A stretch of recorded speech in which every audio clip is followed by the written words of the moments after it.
Bienvenue à bord du vol 01 d'Air Chipo. Nous vous remercions d'avoir choisi notre compagnie. Comme nous allons survoler l'océan, je vais vous donner quelques précisions. C'est pas nécessaire, mademoiselle. C'est pas la première fois que je prends l'avion. Merci. Mais Air Chipo, c'est la première fois? Oui. Alors, je vais vous donner quelques précisions sur les mesures à prendre. Durant le vol, si la porte de la cabine s'ouvre, il est probable que nous ayons besoin d'oxygène. Alors, les masques à oxygène tomberont du plafond.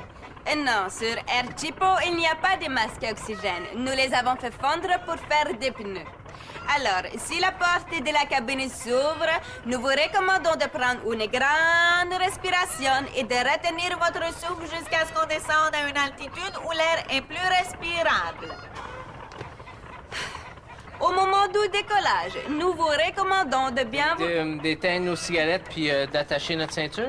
Non. Nous vous recommandons de bien vouloir sortir votre bras par le hublot et de donner à votre main une inclinaison de 40 degrés. Ça aide l'avion à décoller. Et pour le passager qui est assis dans le siège 16... C'est moi. Il y a un câble ici. Oui. Vous devez le tenir tout le long du vol. À 2 mains comme ça? Non. Ah. Parce que de l'autre main, vous devez tenir l'autre câble ici derrière. Lorsque vous sentez que ça tire sur le câble de devant, vous devez tirer sur le câble de derrière. C'est ça qui contrôle les stabilisateurs horizontaux. Mais si je vais aux toilettes, là, puis que ça tire sur le câble de devant, mais que je suis pas là pour tirer sur le câble de derrière, qu'est-ce qui arrive? Et l'avion va s'écraser. Mais il n'y a pas de danger, hein, parce que vous n'irez pas aux toilettes et il n'y en a pas.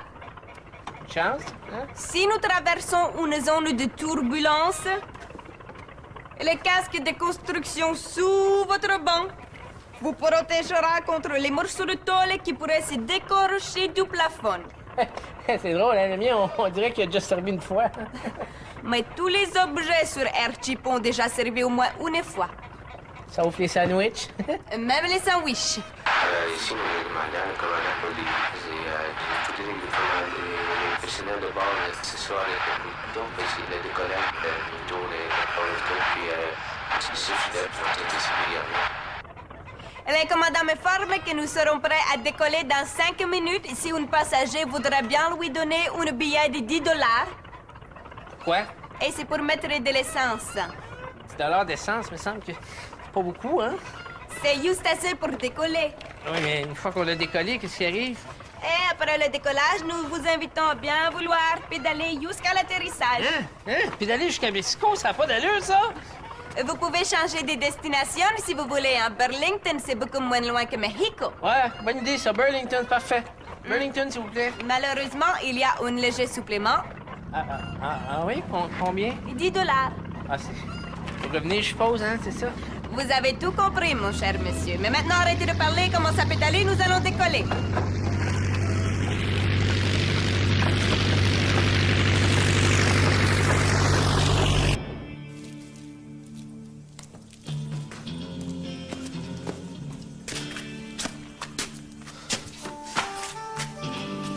Enfin, sauve. Pardon? J'ai dit, enfin, sauvé. Fait dire que vous l'avez choisi l'emplacement de votre dépanneur, vous, parce que 100 mètres de plus, puis je pense que je me rendais pas. Comme on dit par ici, la clientèle est rare, mais on se reprend sur les prix. Pas de problème, votre prix sera le mien. Je vais vous Non, prendre... mais le soleil tape-tu assez à matin? Ouais, j'ai pas hâte de voir cet après-midi. Une chance que ça s'endure pas trop pire parce que c'est sec. Pas sûr, c'est une chance, moi. Une bonne bière froide, s'il vous plaît. Désolé, j'en ai pas en magasin. Ah, une boisson gazeuse bien fraîche de bord, c'est beau. Ça non plus, j'en ai pas. Limonade? Du lait? Du jus de légumes? Je sais pas, moi, du thé glacé, froid même, chaud, tiède, de l'huile végétale, de l'eau. Écoutez, là, si c'est une boisson que vous voulez acheter, là, ben j'ai bien peur de pas pouvoir vous aider, hein? Quoi? Vous avez rien à boire ici?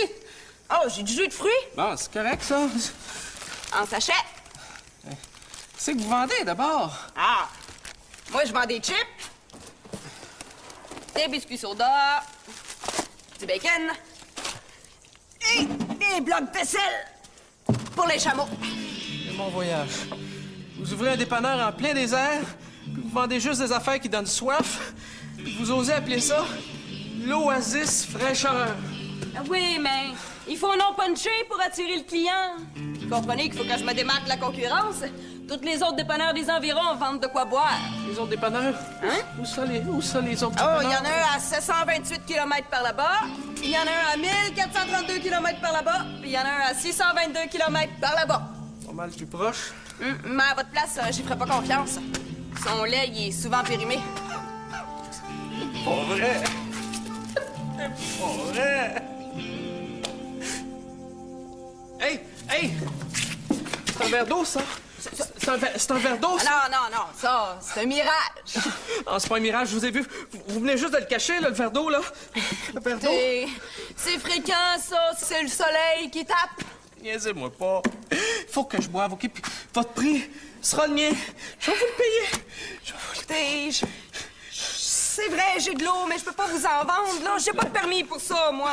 Faites un geste humanitaire. Donnez-moi-le, de bord. De l'eau. Je voudrais bien, mais là, les autres dépanneurs vont dire que je leur fais de la concurrence déloyale et ils vont se plaindre à la chambre de commerce, puis je vais être obligée de fermer. Moi, je tirais rien, voyons donc. Moi, je suis pas un panier percé, je suis juste un voyageur imprudent qui a décidé de traverser le désert, pas de gourde, puis il a faut que je boive. C'est dans mon je vais mourir.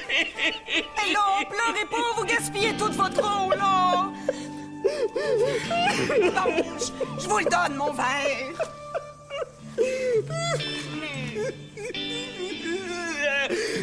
Votre compte est bon, inspecteur Ducharme de la Chambre de commerce du désert. Vous allez voir que le rapport que je vais vous faire, là, il va être pas mal salé, puis ce verre d'eau-là, il va vous coûter cher. Ça réfléchit, hein? Avertissement. Le sketch que vous allez voir présente des personnages parlant d'objets qui roulent et non d'objets qui tournent. Nous préférons vous en avertir. Voyons. Argol est pas là? Argol viendra plus à l'école, monsieur. Il y a eu un accident de vélo. Un accident de vélo. Oui, il s'est fait manger par un vélociraptor. Ah, dommage. C'est un bon élève. Ah, c'est toujours les meilleurs qui partent en premier. Oh, moi, je dirais plutôt que c'est les meilleurs qui restent. En tout cas, les meilleurs à la course. Ouais. Toujours aussi insolente, hein? Zolblug. Ben, à ta place, je parlerai pas trop fort. Surtout après le travail que tu m'as remis hier. Qu'est-ce qu'il y a, mon travail? Il est pourri. Il vaut même pas la pierre sur laquelle il a été gravé. J'avais demandé de faire une dissertation sur les 3 façons de transporter une charge lourde du point A au point B. Toi, tu me parles de roues, là, puis de patentes qui tournent. Zéro, hein? Puis tu coules ton année. Vous pouvez pas faire ça, monsieur. Mon père va m'attendre avec la massue. Ben, ça t'apprendra. Les études, c'est sérieux. Mais il est sérieux, mon travail. J'ai fait beaucoup de recherches et d'expérience. Tu me prends-tu pour un idiot, hein? T'as tout inventé, ça paraît. Tu parles d'affaires qui n'existent même pas. OK, j'avoue, j'ai tout inventé. Mais l'important, c'est que ça fonctionne. Non, l'important, c'est que dans ton travail, tu me prouves que t'as écouté en classe et que t'as compris la matière que je t'ai enseignée. Regardez. Je prends une masse M1 de 500 kg et j'ai parlé des 3 méthodes traditionnelles pour la déplacer. Pousser dessus, tirer dessus. Ou la découper en marches plus petites. Ça, c'est ma méthode préférée, celle des intellectuels. Moi, la méthode que j'ai trouvée, avec des roues qui tournent, c'est celle des paresseux. Ouais, je le savais que t'étais paresseuse, mais je savais pas que t'étais folle, par exemple. Je suis pas folle. Regardez, des roues, ça tourne. Je prends des roues R1, R2, R3 et R4 que je place sous la masse M1. Je peux pousser, tirer, puis faire ça sans avoir à la découper en plus petites masses. Des roues. Ça existe pas, des roues. Oh oui, j'en ai apporté une.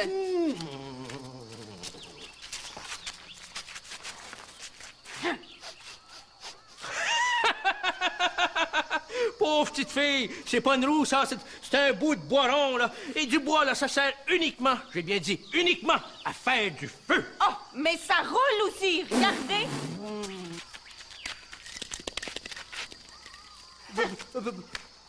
Petite impertinente, tu vas me copier 100 fois. Le bois, c'est pour du feu pour demain matin. Puis tu vas faire graver ça par ton père. Disparais! Pourtant, ça tourne. Vive le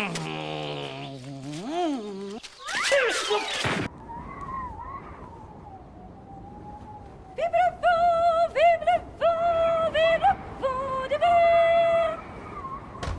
Ouvrez! Ouvrez vite pour l'amour du ciel, il y a une tempête épouvantable!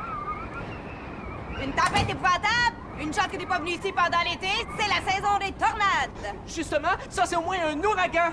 Oh, parce que monsieur s'y connaît en météo? Certainement. Je suis étudiant en météorologie puis je viens faire mon stage ici. Ah, c'est toi, ça? As-tu des papiers pour le prouver? Oui, bien sûr, c'est mon diplôme. Hey, voyons! Ah, laisse faire ça, je te crois. Rends-toi utile à place, essaie d'attraper un crayon. On va faire le bulletin des prévisions. Aujourd'hui, on annonce beau, un peu venteux. Comment ça, vous ne décrétez pas l'état d'urgence? Mais pourquoi? Je viens de le dire, on est en plein ouragan! Dans les grands mots. Écoute, je comprends, c'est ta première journée, tu veux impressionner les patrons, là. Mais oublie ça, c'est pas moi qui engage. Ça n'a rien à voir! Ils vendent tellement fort dehors que mon auto est rendue en haut de l'arbre de l'autre côté de la rue! Pas dans l'arbre de l'autre bord de la rue. C'est là que j'ai stationné la mienne et j'espère que t'as pas égratigné ma peinture. Ouais, non, mais le toit de grange qui a volé dessus, oui! Puis pour arracher un toit de grange, ça prend un ouragan! Bon, écoute-moi bien, mon jeune. Tu vois cette lumière-là? Quand il y a un ouragan, elle s'allume. Là, elle n'est pas allumée. Ça fait qu'il n'y a pas d'ouragan, hein? Va arrêter de s'énerver avec ça, là. Là, on va faire le bulletin des prévisions. Tu t'en vas là-bas, tu me ramènes les lectures du pluviomètre. OK, OK. Ah! On dirait que le vent se lève! Quoi? J'ai dit le vent se lève! Vous allez fermer les fenêtres! Y'en a plus! La brise les a arrachés ce matin! Quoi? Mais pour arracher des fenêtres, ça prend des vents d'au moins 150 km/h! C'est un ouragan de catégorie 200! Hey, tu commences à m'énerver avec tes ouragans! La météo a langage chef ici, c'est moi! Toi, t'es rien que stagiaire, tu connais rien là-dedans! La preuve! La lumière! Est-tu allumée? Hein? Est-tu allumée, la lumière? Non! Fait que arrête de m'achaler avec ça! Ça n'a pas d'allure! Vous êtes complètement bouchés! C'est quoi ce fil-là qui traîne à terre? Le vent a dû le débrancher!